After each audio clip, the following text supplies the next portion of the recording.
Hello students, ये class DElEd के लिए है। ईवीएस टॉपिक, ईवीएस सब्जेक्ट के लिए। और टॉपिक अपना है टीचिंग लर्निंग मटेरियल्स। क्या क्या हमारे होने चाहिए ईवीएस में। तो इसमें ज़्यादातर नहीं है, कुछ टॉपिक्स पे हम बात करेंगे।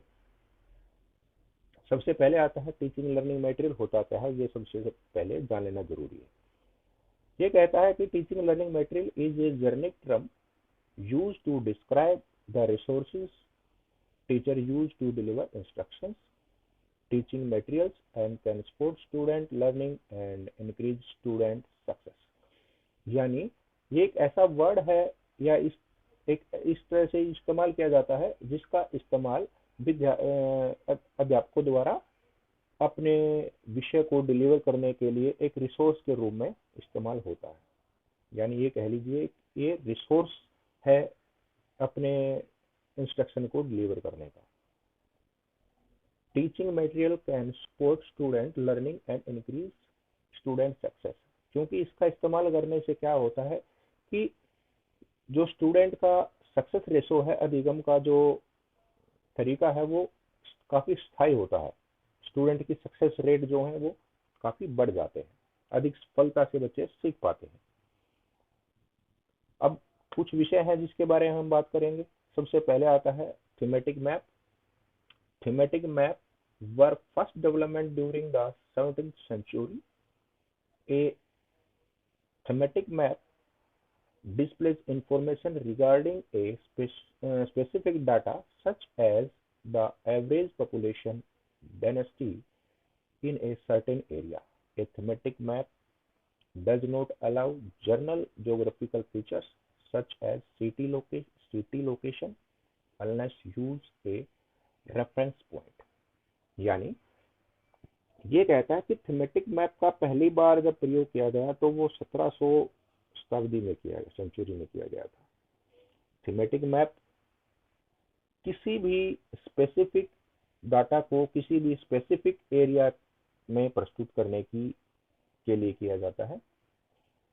इसका संबंध ऐसा नहीं है कि हम किसी क्षेत्र की ज्योग्राफिकल कंडीशन हम बता रहे हो कि या किसी ज्योग्राफिक फीचर के लिए किसी काम को कर रहे हो, कि ये जनरल फीचर के लिए बिल्कुल भी नहीं है। इसका काम है किसी एक स्पेसिफिक चीज को प्रेजेंट करना। जैसे जनसंख्या है, हरियाणा की जनसंख्या कितनी है, जनसंख्या घनत्व है, बारिश कैसी है, अब एट ए टाइम चल रहा है, जैसे कोरोना है ना, किस एरिया में कोरोना ज्यादा है तो वो स्पेसिफिक हम मैप के थ्रू देख सकते हैं। तो वो कोरोना मैप जो होता है थीमेटिक मैप है अपने आप में। वर्षा जो मैप होता है जिसमें वर्षा होती है तो वर्षा से संबंधित जो मैप होते हैं जिसमें एक एक इन्फॉर्मेशन दिखाई जाती है कि यहाँ वर्षा ज्यादा होने वाली है, यहाँ कम होने वाली है। तो इस तरह के जो मैप होते हैं वो सारे के सारे थीमेटिक मैप होते हैं। अब इसकी इंपोर्टेंस क्यों है, thematic map of importance of thematic map. Thematic map only show the selected features. क्योंकि थीमेटिक मैप एक सिलेक्टेड फीचर को ही रिप्रेजेंट करते हैं। जैसे मैंने आपको बताया था, फॉर एग्जांपल वेदर मैप है ना, और maps showing only crops, population map, vegetation map. तो इस तरह के जो चीजें हैं वो इंपॉर्टेंट थीम पर बेस होते हैं। Thematic map are useful in study the comparison between two and more variable in two and more reason.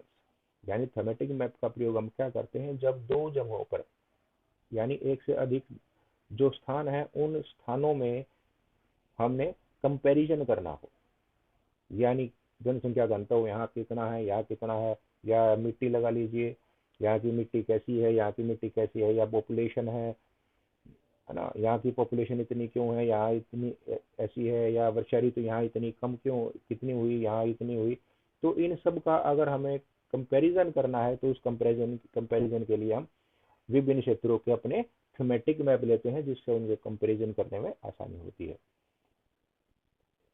Next है they are useful in studying the relationship between two and more variables in a region. इससे related है कि जब हम इसी प्रकार जब हम कंपैरिजन करते हैं तो हम रिलेशन भी करते हैं। तो जब भी हम किसी दो रीजन में या किसी एक रीजन के दो क्षेत्रों में जब हम किसी चीज को कंपेयर, ये रिलेशनशिप जानने की कोशिश करते हैं, तो उस रिलेशनशिप को पता करने के लिए भी कि इन दोनों में क्या रिलेशन है, तो उसके लिए भी थीमेटिक मैप का हम प्रयोग कर सकते हैं। Thematic map are more useful than the general map in study environmental relationship.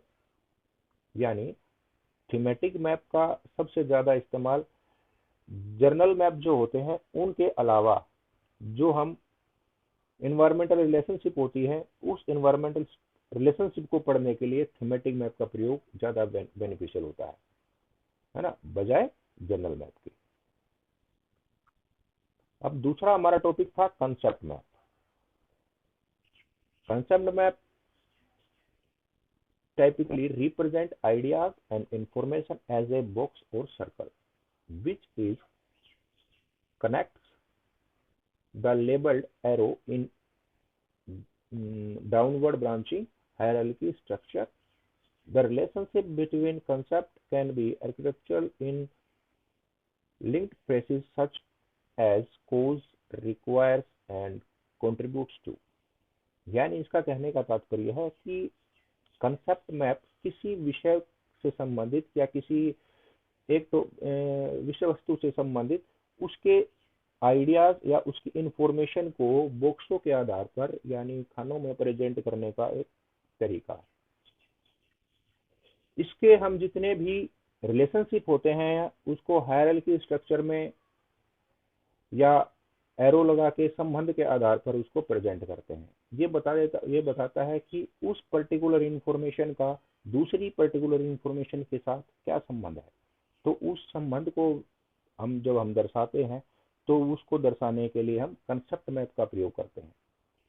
For example यहाँ पर एक दिया गया है, एग्जाम्पल दिया है मैंने, जैसे इसमें दिया गया सन, ये अपना जो सोलर सिस्टम है उसका एग्जाम्पल लिया गया है यहाँ।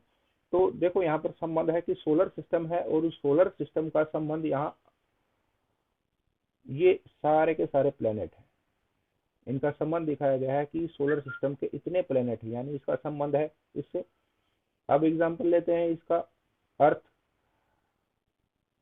अर्थ का संबंध भी है कुछ, अर्थ की अपनी कुछ फीचर्स हैं, जैसे यहाँ ऑक्सीजन है, यहाँ लिक्विड वाटर है ना, एयर है। तो इस तरह की जो चीजें हैं ये क्या विशेषताएं हैं। तो इससे क्या संबंध हुआ कि ऑक्सीजन लिक्विड यानी जीवन संभव है किस पर, अर्थ पर। अर्थ कहाँ है, सूर्य है। तो अपने सौरमंडल में, इस ब्रह्मांड में एक ऐसा सौरमंडल है जहां या सोलर सिस्टम है जहां जीवन संभव है। तो ये फीचर्स और में भी होंगे, है ना। तो इस तरह से हम चेक कर सकते हैं, यानी एक विषय को दूसरे विषय के साथ कैसे जोड़ना है, उसके संबंधों को बताना, उसकी विशेषताओं को, फीचर्स को ऐड करना कंसेप्ट मैप के द्वारा माना जाता है। अब इसके 5 इजी स्टेप हैं इसको ड्रॉ करने के। सबसे पहला है select a drawing medium, establish a main concept, identify release concept, organize shape and line, fine tune the map. अब एक एक करके इसको देखते हैं क्या है इसमें। सबसे पहला सिलेक्ट ए ड्राइंग मैप।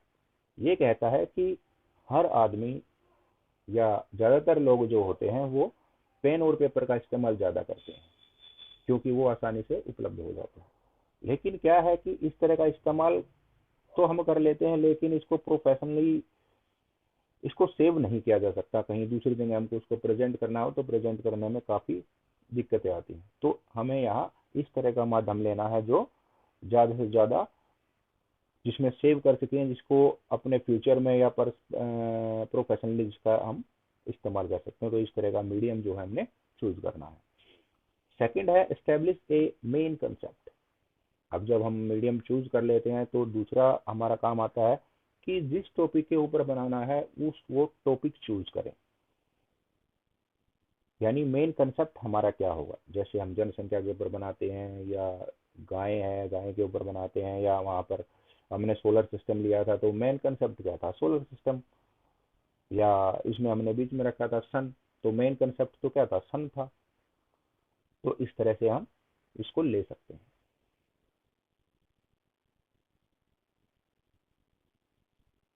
अब आता है आइडेंटिफाई रिलीज्ड कंसेप्ट। इसमें क्या होता है, जब हम मेन कंसेप्ट ले लेते हैं तो उस मेन कंसेप्ट को सबॉर्डिनेट करने के लिए हम सबॉर्डिनेट कंसेप्ट लेते हैं, यानी उससे संबंधित जो आइडिया हैं, जो रिलेटेड आइडियाज हैं, वो रिलेटेड आइडियाज हम लेते हैं और उसको हम लिस्ट आउट करते हैं। इस तरह के 15 से 20 कंसेप्ट हम की कंसेप्ट हम लेते हैं जिसका रिलेशन हमने उसके साथ करना है, और उस लिस्ट आउट के साथ उसको ये चेक करते हैं कि उनका संबंध वास्तविक रूप से उसमें है कि नहीं है। इसमें हम क्या करते हैं, वन वर्ड या टू वर्ड के आइडिया ही लेते हैं, कोई स्टेटमेंट नहीं करते हैं, सिर्फ वर्ड्स लिमिट होती है, वन वर्ड्स या टू वर्ड्स के इस तरह की जो लिमिट्स के आधार पर उसको हम करते हैं। नेक्स्ट आता है four, organize shape and line. जब हमारे पास मीडियम अच्छा हो गया है, हमने अपना कंसेप्ट यूज कर लिया है, उससे संबंधित जितने भी की फीचर्स हैं, रिलेशन जिसके साथ हमने करने हैं, वो सबॉर्डिनेट कंसेप्ट वो भी हमने चूज कर लिया है। अब आता है कि हम डायग्राम बनाएं और उस डायग्राम की आउटलाइनिंग करके उस डायग्राम को इस तरह से आउटलाइन करें ताकि हमें पता चले कि टॉप में सबसे मेन कंसेप्ट, दो चीजें होती हैं, आप हायरार्की ले सकते हैं या वैसा फ्लो चार्ट की तरह से कुछ बना सकते हैं, तो ये कार्य आप किसी प्रकार से कर सकते हैं। ध्यान रहे कि मेन कंसेप्ट दिखना चाहिए कि मेन कंसेप्ट ये है और उसके साथ ये इसके रिलेशनशिप है। इसमें आप क्या कर सकते हैं, हायरार्की ले सकते हैं, सबसे ऊपर मेन कंसेप्ट, उसके ऊपर जो सब टॉपिक्स हैं या सब कंसेप्ट हैं, उसके उसके नीचे जैसे अपने फैमिली होती है, अपने फैमिली का बनाते हैं, उस तरह की चीजें इसमें होनी चाहिए। अब पांचवा आता है कि फाइन ट्यून द मैप, यानी इसको फाइनलाइज कैसे किया जाए। जब भी आप as you add links to every concept, be sure the careful examine the relationship you are illustrating. Ask yourself questions like, यानी जब भी आप इसको सेट करते हैं, यानी वो जो इंफॉर्मेशन या रिलेशनशिप के लिए जो आपने लिस्ट आउट की थी, जब उसको आप सेट करते हैं तो उस सेट करने में आप देखें कि क्या ये चीजें ठीक हैं, ये क्वेश्चन करें वहां कि क्या ये चीजें इस तरह से हैं। तो सबसे पहले है कि does every element fit well it's respective place, यानी जिस जो एलिमेंट या जो सब कंसेप्ट है वो जहां होना चाहिए था, क्या वो अपने एप्रोप्रिएट या प्रोस्पेक्टिव प्लेस पे है। सेकंड आता है कि क्या उसकी बेटर पोजीशन है, there is a better position for this ideas और ग्रुप ऑफ आइडियाज। तो वो पोजीशन यानी ऊपर नीचे ना हो, उसकी पोजीशन भी ठीक होनी चाहिए। Can I use a more accurate linked word to present things relationship, क्या इसको जो लिंक हमने वर्ड यूज किया है या जो वर्ड हमने लिया है, क्या इसके लिए कोई और एक्यूरेट वर्ड है जिसको अधिक अधिक से अधिक रिलेशनशिप प्रदान करता हो या इसके रिलेशनशिप को प्रेजेंट करता हो। तो हमको वो ध्यान रखना है, वही वर्ड ज्यादा इस्तेमाल करना है जो उसको एकदम समझाने के लिए फायदेमंद हो। इसके बाद आ जाती है एडवांटेज, हम इसका प्रयोग क्यों करें, क्यों आवश्यक है हमारे लिए। अब इसमें देखते हैं कि a concept map help people to understand the hierarchy of ideas, understanding how each component related to the others। यानी कंसेप्ट मैप व्यक्ति को यह समझने में मदद करता है कि जो आइडियाज हैं, उन आइडियाज को या कोई मेन टॉपिक है, उस मेन टॉपिक का दूसरे टॉपिक्स के साथ क्या संबंध है, उन संबंध को दर्शाने के लिए, किसी एक चीज का दूसरी चीज से संबंध को दर्शाने के लिए हम कंसेप्ट मैप का प्रयोग करते हैं। दूसरा है concept map can help someone creating a presentation of organizing a logical format, यानी किसी भी काम को करने का या अपने विचारों को प्रेजेंट करने का एक लॉजिकल फॉर्मेट है जिसके को हम ऑर्गेनाइज कर सकते हैं। With A concept map people can often grasp ideas much more quickly than by reading them an article and books. यानी जब हम कंसेप्ट मैप का प्रयोग कर सकते हैं तो हम ज़्यादा आसानी से और तेज सीखते हैं, कि जल्दी से सीख जाते हैं, बजाय हम किसी बुक को या किसी आर्टिकल को पढ़ें। जब एक बुक और आर्टिकल को पढ़ते हैं तो उसको सीखने में, समझने में समय लगता है, लेकिन वहीं हमारे पास कंसेप्ट मैप है तो उसको हम जल्दी से, आसानी से सीख सकते हैं। ये था आज का अपना टॉपिक। Thank you.